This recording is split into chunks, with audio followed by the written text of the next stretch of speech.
The saddest night of my life for sure was the night before I went to jail. I had to tell the kids. It wasn't like the movie, they took me away. I reported for jail, right? And my wife and my ex-wife, we sat down with the kids it was a Thursday night, and we called the kids into the living room. They're like, what's up? What's up? And I started telling my kids, I said, listen, a long time ago, that when I had that big company and I made some mistakes, and I didn't get even, as soon as I started getting even close to it, my daughter starts bursting out, hysterically crying. And my son was very young then. She just starts crying because my daughter's crying, and it's this terrible, like this just gut wrenching scene where my daughter's like, no, she's all about loud, and the kids are hugging me, and we're just like, the worst thing you can imagine. You have to tell your kids that daddy made a mistake, now he's got to go away, And,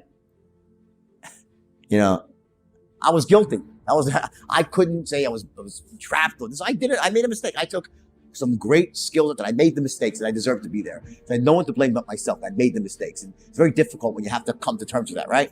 And I think when people watch the movie The Wolf of Wall Street, it's important that they look at that movie and say, you know what? I get it. It's glamorous and it's fun, because I'm not going to deny that it was fun. It was glamorous, yeah. But there's something called balance in there that when you are that character, that never ends well. It just never ends well. And one question that I get asked all the time, how was I able to stay positive and motivated in what was certainly the worst time of my life? I mean, I lost all my money. I lost my freedom. I lost my children for a time. My wife bottomed out, right? And I said, I think about it. I said, here's the secret. When I was in jail, in those moments, and the worst moments of all were at nighttime, when you're in your bunk and people are asleep and you're alone with your thoughts and you could just really get negative. And the answer is that in bed, when I was alone with my thoughts, I would close my eyes and I would visualize the faces of my two children. And I closed my eyes, I'd see their faces, and I knew I had let them down so badly, caused them so much pain. And I said, there's nothing I won't do. There's no length I won't go to prove to these kids that their dad can do it right, that their dad's going to come back even better than before. And it was all about proving to my children that you could come back from failure, that you could make the world right, and I could be an example, make them proud of me. That was my why. It was all about my kids. And that's the secret. Your why, it's never about you. People will do crazy things for causes they believe in, but for yourself, you only go so far. My kid's in trouble, I'll run through a wall of fire. I wouldn't think twice about it. And that's step number one. You have to have a vision for your future that inspires you, that makes you, so when you think about it, it just makes you jump out of bed in the morning to really have a life that is far better, far greater than it is today. That's your vision for the future. That's step number one. The second thing is, this is a big one, and what most people miss. You have to have a strategy, a plan that allows you to achieve your vision. I was on the beach one day in the summer in New York. There's a huge beach, Jones Beach, and it was a hot summer sunny day, and everyone's bitching and moaning because they have to walk about a half a mile to the concession stand. And with my friends, I'm like, I wonder what would happen if I went down here with like some Italian ices and chipwitches and fudgicles, right? Seems like a good idea. I'll sell them for $1 a piece, Next morning, I wake up, I look in the yellow pages. It was back, no internet. I find some ice cream distributor. I take my old beaten up car down there. I go buy a styrofoam cooler, and I load up a cooler with a barrel of Italian ices and chipwitches and fudgicles, Milky Way Snickers, right? Put some dry ice on top. The whole thing loaded up was $22, including the cooler. The cooler was $7. The ice cream was $15, right? I get in my car, drive an hour to the beach. It's like maybe 10 o'clock in the morning. I get there. I carry it down there. I walk to the edge of the water, right? And I start yelling, Italian ices, chipwitches, fudgicles, milk. Within 1 hour, I sold out the entire cooler for $125. And I made $100 in 1 hour. And the year was 1978. Back then, minimum wage, I think, was $1.20 an hour. I was made more than my parents that day. I went back with 4 coolers, right? Who wouldn't, right? I got 4 coolers, right? So I loaded them up, went down, sold all those out, made $400-500 my second day, changed my life. Here's the interesting thing. I told 4 or 5 friends about this, and here's the weird thing. They all went out and did it with me, but only one of them sold more than 1 cooler a day. The other, there's 5 people, 4 would sell 1 cooler and stop. Only one of them would go out like me, hustle all day long and make these, $500 versus $100 a day. Why is that? Like, why would someone do that? Here, they're young, when none of us have money, and you have this opportunity in your sights where you can make big money and that could change your life. Yet most of them, 80% stopped with 1 cooler. They were 1 cooler people. Only one of them was a 4 cooler person, right? One of my friends. That comes down to this last element of the sort of what I call the inner game of success. Like, what happens up here between your ears before you ever go out into the world and take action. and that is your standards. Some people, watch how this relates. Some people, they have a really bright vision, a bold vision. It's great, grand vision, right? Amazing. Wow, inspiring. But they have low standards. They're not willing to do the work. A champagne vision and beer standards, right? And then you have the other sort of people, those with really high standards, but they lack a vision for the future. They don't have a vision that inspires them. So these are like the workers where they sort of have this champagne standards and a beer vision. It's about having a match between your standards and your vision. And the question always is, well, what should my standards be? It doesn't matter. They should be congruent with your vision.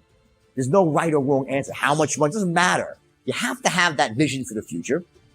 Number two, you have to have the strategies to make the vision a reality. But number three, you have to be able to share that vision with other people, to communicate the vision to people in a way that moves them to take action, to come help you achieve it, that gets them going, gets them pumped. There's a clip of Warren Buffett. It's actually Warren Buffett and Bill Gates. And one young lady asks Buffett a question. And she says, we're going out into the workforce. What can we do to make ourselves more valuable in the workforce? Good question, right? And Warren Buffett looks at her, and I think, okay, he's going to say, study your financial tables, learn how to be an expert on banking, whatever it might be, picking out companies, whatever, right? No. You know what he says? He goes, there's one thing you can do. Go take a course and study communication, sales, persuasion. That's what you're going to do, because that's a skill that they don't teach in college. They don't really teach, right? And it's the most crucial skill out there. In fact, as he says, when I got out of college, Warren Buffett says, I was a terrible communicator. I couldn't sell anything, right? So what did I do? He went out and took a course. Now, back then, the gold standard was Dale Carnegie, right? This is many, many years ago. And he took that course, and he says, it changed my life because it allowed me to go out there and communicate and sell. Because here's the deal. What would Warren Buffett be if he had never taken that course? If he never learned how to close the deal, what would Warren Buffett be today? You know what he'd be? He'd be the most successful money manager in Omaha, Nebraska that nobody ever heard of. When someone like Warren Buffett, who's like the opposite of what you think a salesperson is, right? Says that that's the skill. If you want to do one thing to improve your life and really ensure that you get what you want in life, learn how to communicate, learn how to sell, learn how to communicate, learn how to sell, right? Because people, without that, you die with your music on your lips. You can't, it's like, it kills me because there's so many people out there in the world that have these great ideas, right? They have this great passion inside, and they can make a difference in the world and a difference in their own lives and their family, right? All the stuff they can do. And yet, because they lack the ability to communicate this idea, to sell their idea to other people, they end up locking it, keep it locked inside, and they die without ever expressing themselves. I mean, to me, that's the saddest thing. My wife now, who's my inspiration, like one of the things that she said to me was so funny, is when we first met, wow, she says, I have never met someone that is so fearless. Like you have all this stuff and you're just plowing forward. You're fearless. I said, sweetheart, I said, I'm scared shit. I'm just not letting it stop me. I am scared. And that's what courage is all about. I let my fear plow me forward, push me forward. And that's something you have to reframe in your own. It's really a reframe about what fear is, what pain really is. Pain is the greatest motivating force in the world. But if you're going to go into denial and become numb yourself to the pain, you're going to live a smaller and smaller life until one day when you're old in bed and ready to die, you'll look back at all the things that you could have done, you should have done, you would have done, and you didn't do because you thought, well, you know what? I'm okay. I'm doing decent. That's not so terrible as people was. You know what? Fuck that.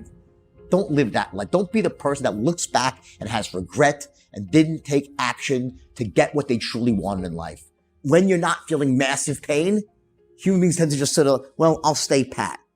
Don't do that. Take the pain, take the bitter pill, because you know what? That bitter pill will end up being sweet. And if you're living that life, you're 25, 28 years old, or 22, whatever old you are, 40 years old, right? And you're in this sort of dead-end job. It's not what you want to do. Don't think for a split second that this is your lot in life, that you have to stay on this road. At any moment in time, you can make a decision. You can get off that road and start going down a completely different road. And you know what? Yeah, there'll be some pain. There'll be some lack in your life. And you know what? That's what will drive you to greatness. It starts by having a vision for the future, to really see your life better than it is right now. And that was my secret. And that is going to be your secret too. When you find that why, once you have that power, then you will definitely achieve your vision, no matter what. It might not happen overnight, but it will happen. I promise you.